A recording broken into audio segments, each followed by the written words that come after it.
যারা অন্ধ বা চোখে দেখতে পায় না, মাঝে মাঝে পড়ে যে ব্যথা পায়, অ্যাক্সিডেন্ট করে, তার জন্য এই প্রজেক্টটি বানানো হয়েছে। এই প্রজেক্টের নাম হচ্ছে smart stick for blind people.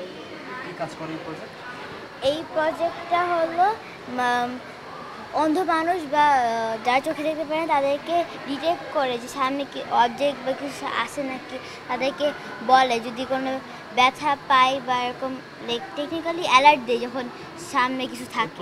আমাদের দুইটা সুইচ আছে, এটা হলো এটা কন্ট্রোল সুইচ এবং এটা পাওয়ার সুইচ। এই পাওয়ার সুইচটা হলো আমরা অন করি এই বাটনটা, আর এটা হলো আমাদের কন্ট্রোল সুইচ। প্রতি 5 সেকেন্ড পর পর এটা হলো দেখা। যেমন এই প্রজেক্টে এটার নাম হলো আলট্রাসনিক সেন্সর। এই সেন্সর দিয়ে আমাদের অবজেক্টগুলো দেখে, নিচে যে অবজেক্টগুলো দেখে ওটা অ্যালার্ট দেয়। আমাদের যে স্পিকার মানে ডিএফ প্লেয়ার মিনি, এটা আমাদের ওটাতে স্পিকার দিয়ে থ্রি ডাব্লিউ স্পিকার দিয়ে আমাদের এটা অ্যালার্ট দেয় যে আমরা যে পড়ে যাচ্ছি বা এরকম করে পড়ে গেলে এরকম সাউন্ড হয়, তখন সে বুঝতে পারে। হ্যাঁ, যেমন ও এখন দেখাবে। সো যেমন এই বাটনটা অন করলে তাহলে আমরা এটা অন হবে, তারপর এই যে বাটনটা একবার প্রেস করতে হবে যেমন, আর এটা হলো একটা অবজেক্ট, সো এটা ডিটেক্ট করে। সো আমরা যখন ব্লাইন্ড পিপলের হাঁটতে হাঁটতে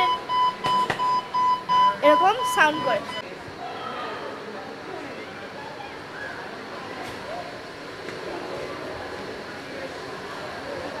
এভাবে অবজেক্টটা ডিটেক্ট করলো। তারপরে এটা যখন আমি 2বার বাড়ি মারলাম, এভাবে এই সাউন্ডটা করলো। সো যখন মানে ব্লাইন্ড পিপলরা পড়ে যেতেছে, তারপরে এই সাউন্ডটা ডিটেক্ট করলো যেন the family members of the home can come and check on the blind people if the blind people have an accident, hurt হইলো নাকি, এইভাবে করে। তারপর এটা অফ করার জন্য এটা টিপতে। সো এটা হলো ডিটেক্ট করার জন্য কাজ করে। সো এটা হলো অনেক অবজেক্ট ডিটেক্ট করে, যেমন এই টেবিলটা ফর এক্সাম্পল, এই টেবিলটা আছে। সো এটা অন করে আমরা এবার এই বাটনটা টিপ দিয়ে এবার এটা ডিটেক্ট করবে, এরকম অবজেক্ট ডিটেক্টেড বলে।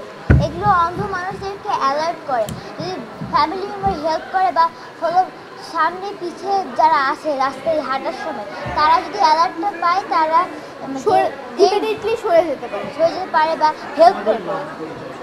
আমার নাম হলো অ্যারোনা ক্লারা ঢাকি, আমি গ্রেড 4 সেকশন এতে পড়ি। আমার নাম তাহিয়া তাজিম, আমি গ্রেড 4 সেকশন সিতে পড়ি।